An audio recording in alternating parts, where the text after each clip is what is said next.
大家好，我是牛奶。萧炎的喝声使得黑袍人微微停顿了一下，这一顿萧炎立马确定了他就是小医仙，径直朝他追去，但还是扑了个空。萧炎拳头紧握，低声骂道：这个家伙为什么不敢见我？女王也追了上来，轻轻皱眉道：你认识先前那人？如果猜测不假的话，应该是我多年前的一个朋友，只不过……萧炎苦笑了一声，想了想，却并未将小医仙那恶难毒体的事情说出来。这人一身毒功，诡异莫测，不过先前与之交手，似乎他精神波动很大，时而清醒，时而迷茫。他不见你，或许是因为这个缘故吧。美杜莎对此也并未追问，而是转开话题，沉声道。萧炎绷着脸，不甘心的又找了一圈，他已经走了，回去吧，子言还在山谷里。美杜莎道。萧炎点了点头，转身迟疑了一会儿后又转了过来，用斗气将声音传了很远，道：小医仙，我不知道这些年你究竟发生了什么事，但是我当年便说过，不管你变成什么样，我萧炎依然视你为朋友。这承诺即便如今也未曾有过丝毫动摇。话音落，见还是没有丝毫反应，萧炎便和美杜莎一起返回了小山谷。殊不知不远处怪山林立的山峰之上，一位白发女子正在轻声呢喃：萧炎，没想到还会再次遇见你。我每年都会来这里待半个月，但既然你已出现，以后我就不会再来了。别怪我不见你，我只是想让你在心中永远保存着那个善良的小医仙，而并非如今这手中沾满无数血腥的毒女。只是没料到当年所说之话如今已竟成现实，望我们日后不要再碰见。我的命运便是如此，在恶难中生，在恶难中终结。只见斗篷之下已不再是当年温柔空灵的小医仙，灰紫色的眼眸中更多的是妖异和漠然。小山谷之中已经回来的萧炎两人看到脸色紫红的紫妍，慌了神，现在怎么办？美杜莎面色难看的道。萧炎略微迟疑后，手掌一翻，取出了小医仙给的药。美杜莎眉头紧皱道：你想要用他给予的东西，谁知道这种诡异之人是否给的是真的解药？万一出了意外害了紫妍，谁来负责？虽然我不知道他发生了什么事，可我相信他不会骗我。而且如果不使用这个，你还有其他办法？中毒之事可拖不得。萧炎无奈道。犹豫了一会儿后，美杜莎同意了萧炎的做法，同时冷声道：若是解药有什么问题，不管他是什么人，我都会取他性命。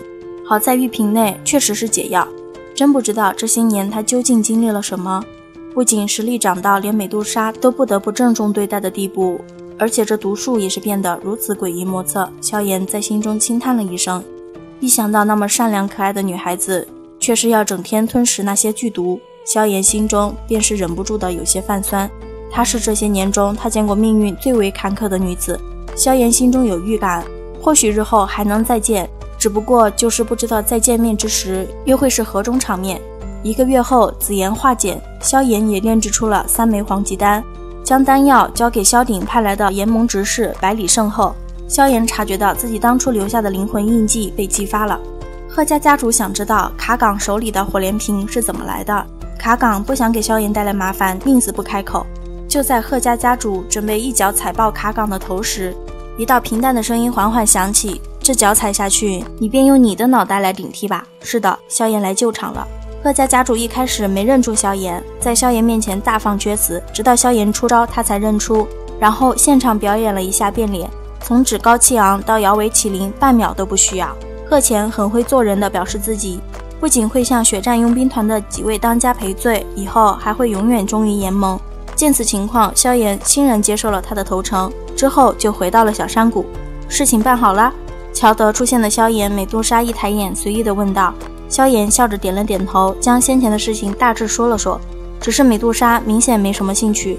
相比之下，她对萧炎的身体状态更加在意，皱着眉道：你气息波动越来越大，体内斗气也是不断外溢，看来得赶紧闭关了。萧炎苦笑着点了点头，时间紧迫，我打算现在便开始闭死关，在我闭关期间我会封锁山洞，至于紫妍就拜托你了。萧炎略微沉吟，旋即道：美杜莎点点头，随后略微迟疑了一下道：我此次回加玛帝国也未曾回蛇人族，等你闭关出来，我或许会回族中一趟。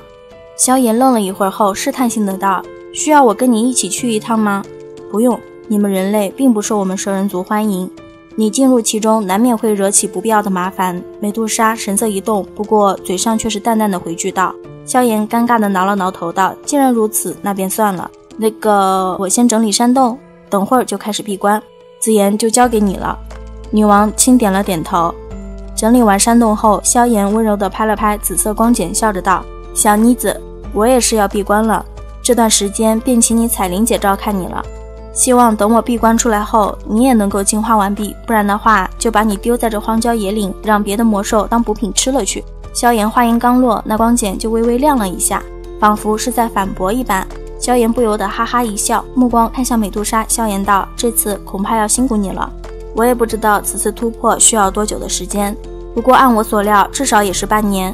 放心吧，半年时间而已。美杜莎淡淡道：只要没出现特殊的情况，我会守护到你们都成功出来。萧炎点了点头，深吸了一口气，对着美杜莎拱手一礼后就转身去闭关了。美杜莎这才表现出一丝落寞，低声喃喃道：希望你能顺利突破吧。4个月后变故突生，美杜莎察觉到蛇人族有难，不得不离开。走之前，美杜莎在原来的空间封锁之上又叠加了一个极为保险的空间封锁。美杜莎这一走便是半年，期间从未回来过。闭关了将近1年的萧炎终于在某一天苏醒了。成为斗皇的他偶然间将灵魂力量冲进额头处的那道火印之中，顺着火焰空洞看到了身处魂殿的药老，虽然只有一瞬间。再次坚定要救出药老的决心后，萧炎就破开石门出关了。这一出来，他发现美杜莎不见了，看完美杜莎留下的卷轴才了解了情况。萧炎决定还是先守护到紫妍出关。这期间，萧炎努力地修炼着地印诀的第2印翻海印，初见成效时，紫妍破解了。一个妖艳成熟的大美人就这样赤裸裸地展现在了萧炎眼前，把萧炎惊得目瞪口呆。紫妍看到萧炎的样子，在大大方方地伸了个懒腰后，丢了一个暗送秋波的眼神过去。接收到媚眼的萧炎浑身打了个冷战，之后苦笑着摇了摇头，默默地从纳戒中取出了一套衣服，准备递给紫妍。就见大美人突然又变回了小萝莉。萧炎笑了，紫妍怒了，气急败坏地扑到萧炎怀里，双手不断地在萧炎脸上一阵乱抓，直到萧炎将黑袍强行套在紫妍身上，然后在其脑袋上狠狠敲了一记，道：给我安静点，不然以后不给你炼制化形丹，让你一辈子都是这个模样。才消停下来，捂着小脑袋，紫妍不甘地撇了撇嘴，嘟囔道：该死的化形草。萧炎捏了捏紫妍的脸蛋，笑道：这样也不错啊，多讨人喜欢啊。切，口是心非，明明你是最喜欢刚才那样的体型，别以为我不知道，彩铃姐说了，你们男人都这样。紫妍用十分鄙视的眼神看着萧炎，萧炎顿时有些尴尬，狠狠地捏了一把紫妍的脸蛋，赶忙转移话题道：好啦，既然你已经进阶成功，那便走吧。虽然不知道究竟在这里待了多久时间，可想必不会短到哪里去。彩铃姐先走了吗？紫妍目光在山谷中扫了扫，若有所思的道：蛇人族出了点事情，她需要回去解决，等出去后我们也可以去一趟，顺便帮帮忙。萧炎点了点头，将紫妍放下，笑道：紫妍自然是没有反对，她与彩铃关系不错，能去帮她的忙自然是最好。目标达成一致后，紫妍就带着萧炎一起穿过了扭曲的空间，刚出来两人就发现了不对劲，魔兽山脉中异常安静，就连空气中都有毒气掺杂，到底发生了什么事呢？好了，本期分享就到此结束喽，感谢您的耐心观看，你的点赞订阅是我前进的动力。